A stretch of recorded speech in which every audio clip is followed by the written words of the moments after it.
Did you know that the combined revenue of Nike and Adidas is enough to buy every NBA team twice over? Welcome to our deep dive into one of the most intense rivalries in the world of sports and fashion. Nike versus Adidas. Today, we're breaking down everything from their humble beginnings to their financial muscles, involvement in sports, and what the future holds for these competitive brands.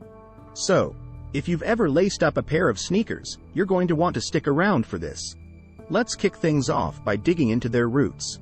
Nike, originally known as Blue Ribbon Sports, was founded in 1964 by Phil Knight and Bill Bowerman. They were inspired by and worked together with Onitsuka, better known as Asics. In 1971, Blue Ribbon Sports, they stopped working with Onitsuka and changed the company name to Nike. Fun fact: Nike's logo was created by a design student, which would cost them $35. Nike struggled with their sales and made a bold move in 1984 in an attempt to expand their business. They signed Michael Jordan in a 5-year contract to promote their basketball shoe, the Air Jordan. In the first 2 months of the shoe's release, Nike sold for more than $70 million worth of basketball shoes. This deal changed how sports brands signed athletes and approached their marketing strategies. In the late 1980s, Nike began to expand their business and diversify its products. They acquired multiple businesses and grew rapidly. On the other side, Adidas dates back to 1949, created by Adolf "Adi" Dassler. Before Adidas was founded, the Dassler family started a shoe manufacturing business.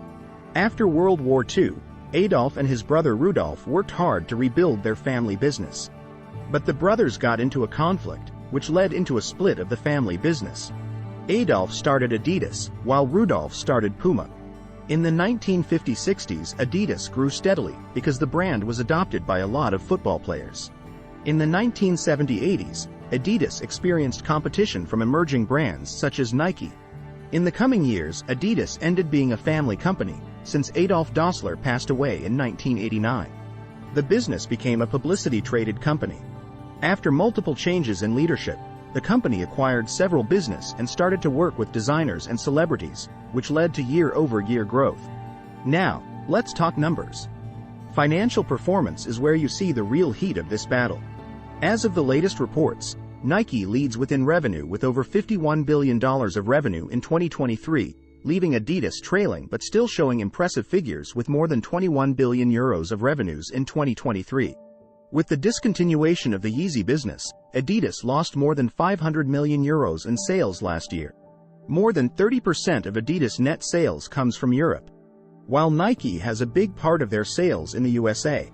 This financial prowess is driven by global sales, with both brands having a significant presence in every continent. How do these giants stack up in the world of sports? Well, from basketball courts in the US to football fields in Europe, both have their territories marked. Nike's association with stars like Michael Jordan and sponsorship deals with the NFL and NBA are highlights of its sports conquests.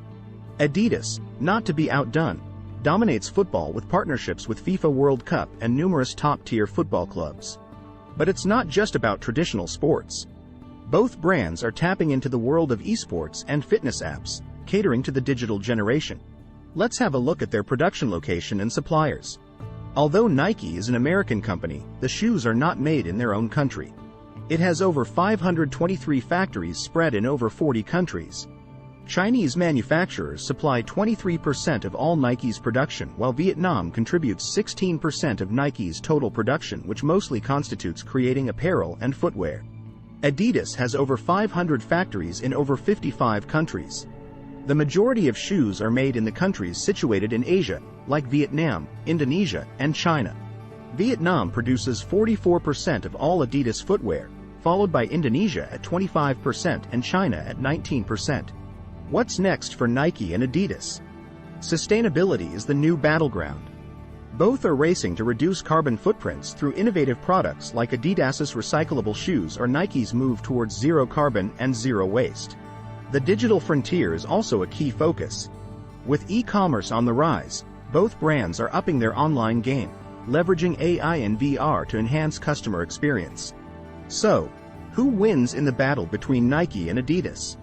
The answer isn't simple, as both brands continue to evolve, push boundaries, and inspire millions.